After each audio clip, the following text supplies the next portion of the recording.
Hello guys, कैसे हैं बच्चे। बात करें यार, लास्ट क्लास में हमने आपको कैश फ्लो स्टेटमेंट में डायरेक्ट मेथड बता दिया था और बोले थे कि नेक्स्ट वीडियो जब आएगा तो आपका इनडायरेक्ट मेथड बताऊंगा। तो आज का क्लास में आपका इनडायरेक्ट मेथड बताऊंगा। Cash flow statement indirect method का टॉपिक पूरा एक्सप्लेन करूंगा, समझाऊंगा। चलते हैं वीडियो की तरफ, ध्यान दीजिएगा। हाँ गाइस, आगे चलते हैं बच्चे, समझिएगा। यार बात करें cash flow statement indirect method का, बात करें सबसे पहले डायरेक्ट मेथड का। लास्ट क्लास में हमने आपको बताया था, तो हम क्या बताए थे कि जिस जिस सोर्स से पैसा आ रहा है वह सारे सोर्स को हम ऐड करते चले गए, और जो जो सोर्स में पैसा गया वह सारे सोर्स को हम माइनस करते थे। तो हमारा एग्जैक्ट ऑपरेटिंग कैश का इनफ्लो और आउटफ्लो पता चलता था। लेकिन इनडायरेक्ट मेथड में ऐसा है कि आपका नेट प्रॉफिट को वैल्यूड करके कैश फ्लो स्टेटमेंट निकालता है। नेट प्रॉफिट को वैल्यूड करके आपका कैश फ्लो स्टेटमेंट निकाला था। अब यार ऑपरेटिंग एक्टिविटी में आपका नेट प्रॉफिट मतलब वैल्यू किया गया है, तो आप यह सोचिए कि नेट प्रॉफिट में आपका कुछ ऐसे एक्सपेंसेस भी शामिल हो जाते हैं प्रॉफिट एंड लॉस अकाउंट में जो बिजनेस के ऑपरेटिंग एक्सपेंसेस नहीं है, तो उसके कारण से हमारा प्रॉफिट इंपैक्ट करता है, हमारा कैश का आउटफ्लो ज्यादा हो रहा होगा। या फिर अगर बात करें कुछ ऐसे इनकम शामिल हो जाते हैं प्रॉफिट एंड लॉस में जो बिजनेस के ऑपरेटिंग इनकम्स नहीं होते, जिसके कारण से कैश का इनफ्लो हमारा बढ़ गया, तो उसे एडजस्ट करने के लिए हम लोग इनडायरेक्ट मेथड के थ्रू बनाते हैं। ठीक है, उसे एडजस्ट करने के लिए हम लोग किस मेथड से बनाते हैं? इनडायरेक्ट मेथड में। यहां देखिएगा, under this method cash flow from operating activity is calculated from net profit और net loss as given in profit and loss account। हम अभी जस्ट आपको बताएं कि आपका यहाँ पे नेट प्रॉफिट या नेट लॉस को वैल्यूड करके इनडायरेक्ट मेथड वाला बनाया था bye adjusting it for non cash and non operating charges. Non cash and non operating charges recorded in debit side of profit and loss account are added back to net profit। समझिएगा क्या होता है कि यार अगर profit and loss account का net profit लिए तो उसमें कुछ ऐसे टर्म शामिल होते हैं जो नॉन कैश होता है, just like depreciation, goodwill right of, जो हमारे नेट प्रॉफिट को कम कर देते हैं, क्योंकि यह कैश वाले आइटम्स नहीं होते हैं। कैश वाले डेप्रिसिएशन से क्या पॉकेट में रखा पैसा कम हो जाएगा? नहीं ना। लेकिन जब हम प्रॉफिट एंड लॉस अकाउंट में डेप्रिसिएशन को शामिल कर देते हैं तो हमारा कैश क्या हो जाता है? कम हो जाता है। तो बाई बैक हम लोग उसको क्या करते हैं? ऐड करते हैं, ताकि कैश का सही एग्जैक्ट वैल्यू हम जान सके, कैश का जो एग्जैक्ट फाइनेंशियल वैल्यू है वह हम जान सके।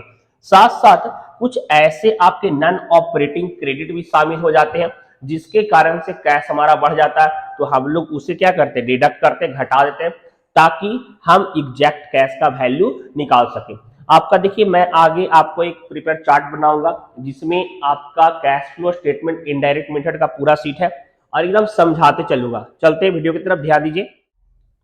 हाँ बच्चे, आगे चलते हैं, ध्यान दीजिएगा। बात करें आपका कैश फ्लो स्टेटमेंट में इनडायरेक्ट मेथड, आपका ऑपरेटिंग एक्टिविटी का इनडायरेक्ट मेथड। देखिए मैंने फॉर्मेट बना दिया, ठीक है। यह फॉर्मेट आपको एकदम स्लोली बताता हूँ कि सिर्फ मैंने ऑपरेटिंग तक फॉर्मेट नहीं बनाया, मैंने इन्वेस्टिंग और फाइनेंशियल पूरा फॉर्मेट, कंप्लीट फॉर्मेट बनाया, ठीक है। और इंपॉर्टेंट भी, एकदम स्लोली समझिएगा। देखिए यहाँ पे क्या होता है कि आपका इनडायरेक्ट मेथड में नेट प्रॉफिट को मेजर करके आपका ऑपरेटिंग एक्टिविटी निकाला था। लेकिन आप यह सोचिए कि नेट प्रॉफिट निकालने में आपने डेप्रिसिएशन, गुडविल राइट ऑफ और ऐसे नॉन कैश आइटम्स को शामिल कर रखा है, और वह आपके ऑपरेटिंग से रिलेटेड होते हैं, लेकिन वह नॉन कैश होते हैं, लेकिन फिर भी आपने उसका कैश में ट्रीटमेंट कर दिया होता है। क्या होता है कि हमने मानते हैं कि कैश घटा तभी तो प्रॉफिट घटेगा, तो उसके कारण से हमारा ऑपरेटिंग जो रहता है वो इंपैक्ट कर जाता है। तो इसके लिए हम लोग यहाँ पे इनडायरेक्ट मेथड में मेजरमेंट करेंगे, जिससे हम नेट एक्चुअल कैश वैल्यू के पोजीशन को जानेंगे ऑपरेटिंग एक्टिविटी में, ठीक है। चलिए देखिएगा, बात करें सबसे पहले net profit during the year, जो आपका गिवन रहेगा क्वेश्चन में। ट्रांसफर ऑफ जनरल रिजर्व, आपके क्वेश्चन में 2 ईयर का फाइनेंशियल स्टेटमेंट दिया हुआ होगा, आप डिफरेंस करके जनरल रिजर्व निकाल लीजिए, या फिर ट्रांसफर ऑफ जनरल रिजर्व दिया हो रहेगा, आप ऐड कर दीजिएगा। प्रपोज डिविडेंड प्रीवियस ईयर का ऐड कीजिएगा। अगर इंटर्म डिविडेंड दिया हुआ है करेंट ईयर में तो वह भी आप ऐड कीजिएगा। और provision for taxation during the year का आप ऐड कीजिएगा। और अगर कोई टैक्स अगर आपका रिफंड हो गया है, पेमेंट किए होंगे तो वह आप माइनस कर दीजिएगा। आपका net profit before tax find out हो जाएगा, net profit before tax find out हो जाएगा। उसके बाद हम लोग ऑपरेटिंग वाले में चलने लगते हैं। देखिए यहां मैंने डेप्रिसिएशन को ऐड कर दिया। डेप्रिसिएशन को ऐड क्यों किए, समझिए। जब आपने प्रॉफिट एंड लॉस अकाउंट बनाया होगा तो डेप्रिसिएशन को हम लोग प्रॉफिट एंड लॉस अकाउंट के डेबिट में लिखते हैं। क्या हुआ होगा, डेबिट साइड में लिखने के कारण से हमारा प्रॉफिट कम हुआ होगा। प्रॉफिट कम हुआ होगा तो हम लोग क्या किए, मतलब आपका कैश में आपने कम कर दिया, कैश घट गया होगा। सही करने के लिए मेजरमेंट हम क्या कर दिए, उसको वापस ऐड कर दिए, क्योंकि यह नन कैश टर्म्स है, ये नन कैश टर्म है। क्लियर। दूसरा बात करें गुडविल राइट ऑफ के बारे में। गुडविल राइट ऑफ यह भी नन कैश आइटम होता है। अब यार गुडविल का वैल्यू डाउनफॉल हुआ, हमने कैश में उसको मेजर कर लिया, तो कैश में मेजर के एक्चुअल में कैश भी तो कमना चाहिए ना, लेकिन कैश तो कमा नहीं, कैश तो एज इट इज जैसे था वैसे है। तो यहाँ पे इसे भी हम लोग क्या कर दिए, ऐड कर दिए एक्चुअल पोजीशन जानने के लिए। प्रीलिमिनरी एक्सपेंस, ये discount on issue of debenture. देखिए कोई भी ऐसा खर्चा जो हमारे लिए प्रीलिमिनरी मतलब इनकम को जनरेट करने का एक सोर्स है, वो एसेट साइड में लिखाता है आपका, ठीक है। तो वह सारा एक्सपेंसेस को हम लोग ऐड कर देंगे। Loss on sale of fix asset, अगर कोई एसेट्स को बेच रहे हैं और लॉस होता है, अगर कोई एसेट को बेच रहे हैं और लॉस हो रहा है और हम उसे ऑपरेटिंग लॉस मानेंगे। देखिए बच्चे समझिएगा, ऑपरेटिंग लॉस वह लॉस होता है जो बिजनेस के ऑपरेशनल वर्क के द्वारा हो रहा हो, लेकिन बिजनेस का काम गुड्स बेचना होता है, एसेट्स बेचना नहीं होता है। लेकिन एसेट्स को बेच करके अगर लॉस हुआ है तो हम लोग उसे क्या करेंगे, loss on sale of fix asset हम लोग यहाँ पे प्लस कर देंगे। क्लियर, क्योंकि यह हमारे बिजनेस के प्रॉफिट को क्या कर जाओ, कम कर जाओ कैश को। आगे profit on sale of fix asset, fix asset को बेचे, पैसा आया, आपने अपने कंपनी में शामिल कर दिया, कैश को क्या कर दिया होगा, बढ़ा दिया होगा। एक्चुअल बिजनेस का कैश, ऑपरेटिंग कैश जाना तो हमें माइनस करना पड़ेगा। In term interest receive, same उसी तरीके से बिजनेस का काम ब्याज लेना नहीं होगा, ठीक है। तो यहाँ पे सेल्स होता है, बिजनेस का इनकम का सोर्स क्या होता है, सेल्स होता है, लेकिन आपने इंटरेस्ट को शामिल कर दिया तो आपका कैश इनफ्लो बढ़ गया होगा। सही करने के लिए हम क्या कर दिए, माइनस कर दिए, एक ये वहां पे। डिविडेंड रिसीव भी उसी तरीके से हमने माइनस करा क्योंकि यह हमारे इनफ्लो को बढ़ा दिया होगा।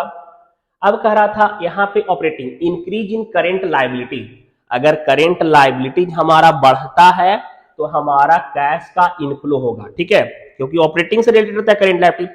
वर्किंग कैपिटल से रिलेटेड जो रहेगा वह टर्म भी जाएगा आपका। तो डिक्रीज इन करेंट एसेट, अगर करेंट एसेट्स का वैल्यू अगर घट गया तभी हमारे पास इनफ्लो होगा। कैसे समझिए, 2 साल का फाइनेंशियल ईयर दिया हुआ है इंफॉर्मेशन में, और आपका पिछले साल में डेटर जो आपका करेंट एसेट होता है 15,000 का दे दिया और करेंट में आपका दिख रहा है 10,000 का, तो हमारा डेटर कम हो गया। तो या तो अगर बैड डेट का इंफॉर्मेशन नहीं है तो हम क्या बोलेंगे, यार पैसा वापस मिल गया, तो कैश का इनफ्लो हुआ ना। तो यहाँ पे डिक्रीज इन करेंट एसेट, उसी तरीके से डिक्रीज इन करेंट लायबिलिटीज, अगर करेंट लायबिलिटीज का वैल्यू घट गया और आपने अपने क्रेडिटर का पैसा नहीं बचाया है, मतलब आपने पैसा उसको वापस किया है, तो कैश का क्या हुआ होगा, आउटफ्लो हुआ होगा। कैश का क्या हुआ होगा, आउटफ्लो हुआ होगा।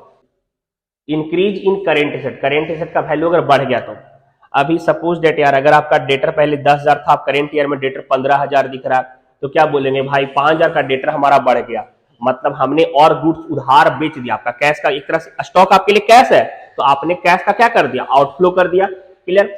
अब यहाँ पे इनकम टैक्स पेड को माइनस करेंगे और जो नेट वैल्यू निकलेगा वह आपका अगर प्लस में निकला तो cash inflow from operating activity, अगर माइनस में निकला तो cash outflow from operating activity यहाँ पे हो जाएगा, ठीक है बच्चे। अब इन्वेस्टिंग एक्टिविटी वाले, इन्वेस्टिंग एक्टिविटी सेम आपका नॉन करेंट एसेट से रिलेटेड रहता है। तो अगर सेल ऑफ एसेट्स करेंगे, सेल ऑफ इन्वेस्टमेंट करेंगे, पैसा बिकने से एसेट्स के आ रहा है तो यह आपका इन्वेस्टिंग में चला जाएगा। लेकिन अगर आपने कोई एसेट्स को खरीदा, अगर आपने कोई एसेट्स को परचेज करा है तो कैश का आउटफ्लो होगा ना, पैसा बाहर जाएगा। साथ साथ एक बात का ध्यान रखिएगा, अगर डिप्रिसिएशन दिया हुआ है किसी एसेट्स पे तो पक्का उसका अकाउंट खोलने के बाद मेजरमेंट करिएगा। Clear. Next purchase of investment भी आपका उसके बाद फाइनेंशियल एक्टिविटी में आते हैं, issue of share, issue of debenture, ये आपका इनफ्लो का सोर्स है, आपका क्या चीज का सोर्स है, इनफ्लो का। Redemption of share, redemption of debenture, ये फाइनेंशियल एक्टिविटी लॉन्ग टर्म से रिलेटेड रहता है। और रिडम्पशन ऑफ शेयर, अगर शेयर जो आपके पास होल्ड आपने किया हुआ था पब्लिक, अगर किसी का पैसा रिडीम्ड कर दिए तो आपका कैश का आउटफ्लो हो रहा है ना। रिडम्पशन ऑफ डिवेंचर भी सेम उसी तरह से, अगर आपने पैसा वापस कर दिया तो रिडम्पशन ऑफ डिवेंचर हो जाएगा। Net cash from financial activity, same आपका यहाँ पे कंप्लीट हो गया यह फॉर्मेट, जिसमें आपका ऑपरेटिंग वाला पार्ट, इन्वेस्टिंग वाला पार्ट और फाइनेंशियल एक्टिविटी का पार्ट यहाँ पे पूरा, ठीक है। अच्छे से राइट डाउन कर लीजिए, क्योंकि नेक्स्ट क्लास में जो बात करने वाले हैं वो प्रैक्टिकल क्वेश्चंस पे आने वाले हैं, जो आपके लिए बहुत ज्यादा खास होने वाला है। Cash flow statement important chapter है, और यार लग रहा हो कि चैप्टर से पढ़ाने से, वीडियो पढ़ाने से आपको समझ में आया और कॉन्सेप्ट अगर क्लियर हुआ होगा तो प्लीज चैनल को लाइक और सब्सक्राइब कीजिए, शेयर भी कीजिएगा। धन्यवाद।